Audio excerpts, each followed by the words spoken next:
Breaking news Chandrababu ప్రమాణ స్వీకార ప్రాంతాన్ని మార్చారు. అమరావతి నుంచి తాడేపల్లికి మార్చారు. వర్షాలు పడుతుండటంతో అమరావతిలో నేల చిత్తడిగా మారింది.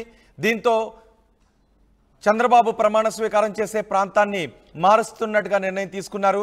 ప్రధాని ఇతర రాష్ట్రాల ముఖ్యమంత్రులు వచ్చే అవకాశం ఉండటంతో ఇబ్బంది లేకుండా తాడేపల్లి ప్రాంతానికి మారుస్తున్నారు. తాడేపల్లిలోని బ్రహ్మానందపురంలో ప్రమాణ స్వీకారానికి ఏర్పాట్లు చేస్తున్నట్టుగా తెలుస్తోంది. మరింత సమాచారం మా ప్రతినిధి రాజేష్ అందిస్తారు. ముఖ్యమంత్రిగా ప్రమాణ స్వీకారం చేయబోతున్న చంద్రబాబు ఎక్కడ ప్రమాణ స్వీకారం చేస్తారనే ఒక సందిగ్ధత కొనసాగుతున్న నేపథ్యంలో నిన్నటి వరకు అమరావతి ప్రాంతంలోని రాయపూడి, తుళ్ళూరు ఆ పరిసర ప్రాంతాల్లో ప్రమాణ స్వీకారం చేస్తారు, అక్కడ ఏర్పాట్లు చేస్తారనే ప్రచారం జరిగింది. కానీ అక్కడ నేల వర్షాలు పడుతున్న నేపథ్యంలో అక్కడ బంకమట్టి కాబట్టి కొంత ఇబ్బంది అవుతుందని భావించి ఆ ప్రమాణ స్వీకారానికి సంబంధించిన సభా ప్రాంగణం ఆ ప్లేస్ని మార్చినట్టు తెలుస్తుంది. ప్రస్తుతం తాడేపల్లి మండలంలోని బ్రహ్మానందపురం అంటే వడ్డీశ్వరానికి ఎయిమ్స్ దగ్గరలో ఉన్నటువంటి ఈ బ్రహ్మానందపురం అనే ప్రాంతాన్ని ఎంచుకున్నట్టు తెలుస్తుంది. ప్రస్తుతం ఇక్కడికి సామాగ్రి అంతా కూడా ఇక్కడికి తరలించారు. హైవేకి కొంత ఒక 2 కిలోమీటర్ల దూరంలో ఉంటుంది ఈ ప్రాంతం అంతా. దాదాపు 150 ఎకరాలు పైగా స్థలం ఇక్కడ ఖాళీగా ఉంది. కాబట్టి ఇక్కడ ప్రమాణ స్వీకారం చేయొచ్చని ప్రచారం జరుగుతుంది.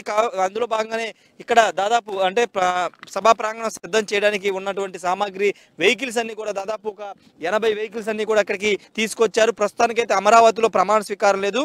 ఇక్కడ తాడేపల్లి మండలంలోని బ్రహ్మానందపురం వడ్డీశ్వరానికి ఎయిమ్స్ దగ్గరలో ఉన్నటువంటి ప్రాంతం, ఎయిమ్స్కి పక్కనే ఉంటుంది. ఈ ప్రాంతాన్ని ఎంచుకున్నట్టు తెలుస్తుంది. ఇక్కడ ప్రమాణ స్వీకారం చేయబోతున్నారు. మనం నిలబడినటువంటి ఈ ప్రాంతం ఇక్కడే మెయిన్ స్టేజ్ ఇక్కడ నిర్మాణం చేసే అవకాశం అయితే కనబడుతుంది. ఇక్కడ ఈ స్టేజ్ నిర్మాణం చేసే అవకాశం ఉంది. ఇదంతా కూడా ఎర్ర నేల, వర్షం పడినా పెద్దగా ఇబ్బంది ఉండదు. ఒకవైపున 5 రోజుల పాటు వాతావరణ శాఖ వర్షాలు పెడతాయని చెబుతున్న నేపథ్యంలో వర్షాలు ఇబ్బంది లేకోకుండా కొంత గట్టి నేల ఉండే విధంగా ఇక్కడ ఈ ప్రాంతాన్ని తాడేపల్లి మండలంలోని బ్రహ్మానందపురం ప్రాంతాన్ని ఎంచుకున్నట్టు తెలుస్తుంది. ఇక్కడ పూర్తిగా చూస్తే కనుక చుట్టూ అంతా కొండలు ఉంటాయి. ఎయిమ్స్ కూడా దగ్గరలోనే ఉంది. కొండ పక్కనే ఎయిమ్స్ బిల్డింగ్స్ అన్ని కూడా ఉంటాయి. కాబట్టి ఎలాంటి ఇబ్బంది ఉండదు. ఇటు ఉండవల్లి నుంచి రావచ్చు, అటు మంగళగిరి నుంచి రావచ్చు, అటు national highway Vijayawada Guntur national highway నుంచి రావచ్చు. దాదాపు 3-4 రహదారులు ఉన్నాయి. కాబట్టి ఎలాంటి ట్రాఫిక్ ఇబ్బంది ఉండదు. అటు గుంటూరు నుంచి వచ్చే వాళ్ళకి, ఇటు విజయవాడ నుంచి వచ్చే వాళ్ళకి, అటు హైదరాబాద్ నుంచి వచ్చే వాళ్ళందరికీ కూడా కన్వీనియంట్గా ఉంటుంది. ట్రాఫిక్ ఇబ్బందులు కూడా ఉండవని భావించి ఈ ప్రాంతాన్ని ఎంచుకున్నట్టు తెలుస్తుంది. ఒకసారి మనం చూస్తున్నాము ఈ ప్రాంతానికి అంతా ఇప్పటికే మొత్తం సామాగ్రి సంబంధించిన లారీలన్నీ కూడా ఇక్కడికి వచ్చాయి. అధికారులు ఎంఆర్ఓతో పాటు కొంతమంది అధికారులు ఇక్కడికి వచ్చి స్థలాన్ని పరిశీలించారు.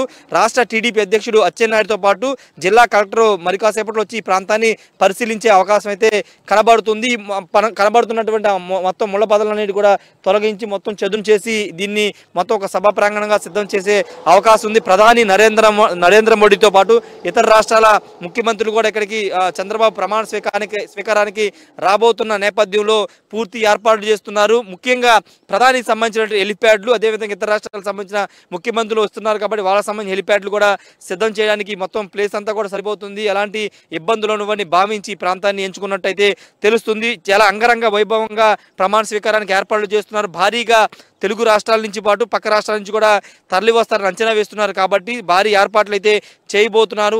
ప్రొటెక్షన్ విషయం అంటే భద్రతా విషయంలో కూడా ఎలాంటి ఇబ్బందులు లేకుండా చూసుకుంటున్నారు. ఇటు పక్కనే కోతవేటు దూరంలో డీజీపీ కార్యాలయం కూడా ఉంది. కాబట్టి ఎలాంటి ఇబ్బంది లేకుండా ఇది కొంత సేఫ్ ప్లేస్గా ఉంటుందని భద్రతా పరంగా కూడా అన్ని అంశాలు పరిశీలించిన తర్వాతే ఈ బ్రహ్మానందపురాన్ని ఎంచుకున్నట్టయితే తెలుస్తుంది. ఇదంతా మీరు చూస్తున్న ప్లేస్ అంతా కూడా ఖాళీ గ్రౌండ్. ఇదంతా ఇక్కడే ప్రమాణ స్వీకారం దాదాపుగా చేసే అవకాశం కనబడుతుంది. అమరావతిలో ముందు అనుకున్నారు అక్కడే చేయాలి, అది సెంటిమెంట్గా ఉంటుందని అక్కడ భావించారు. ఈ లారీలన్నీ కూడా ముందు అమరావతి ప్రాంతంలోని రాయపూడికి వెళ్ళాయి, అక్కడే అన్లోడింగ్ చేయాలని కూడా చెప్పారు. కానీ వర్ష సూచన చెప్పిన నేపథ్యంలో 5 రోజుల పాటు వర్షాలు పడతాయని చెప్పిన నేపథ్యంలో అక్కడ కొంత ఇబ్బందికర పరిస్థితి ఏర్పడుతుంది. మళ్ళీ ట్రాఫిక్ ఇబ్బందులు ఎదురవుతాయి. కాబట్టి ఆ ప్రాంతాన్ని క్యాన్సిల్ చేసుకుని తాడేపల్లి మండలానికి అయితే షిఫ్ట్ చేశారు. ఇటు రవాణా సౌకర్యంతో పాటు నేల అంటే ఇక్కడ వర్షం పడినా కానీ పెద్దగా ఇబ్బంది ఉండదని భావించి ఇక్కడ అయితే తరలించిన పరిస్థితి అయితే ఉంది. ఏదేమన్నప్పటికీ సాయంత్రానికి పూర్తి స్థాయిలో ఇక్కడ ఈ ప్రాంతాన్ని కూడా అధికారులంతా కూడా పరిశీలించిన తర్వాత ఫైనల్ చేసే అవకాశం అయితే ఉంది. రాష్ట్ర అధ్యక్షుడు అచ్చెన్నాయుడు కూడా మరి కాసేపట్లో వచ్చి ఈ ప్రాంతాన్ని పరిశీలించి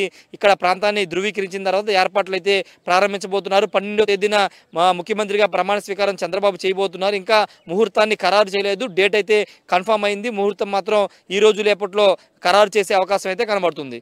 camera person ప్రసాద్తో Rayesh RTV Tadepalli నుండి.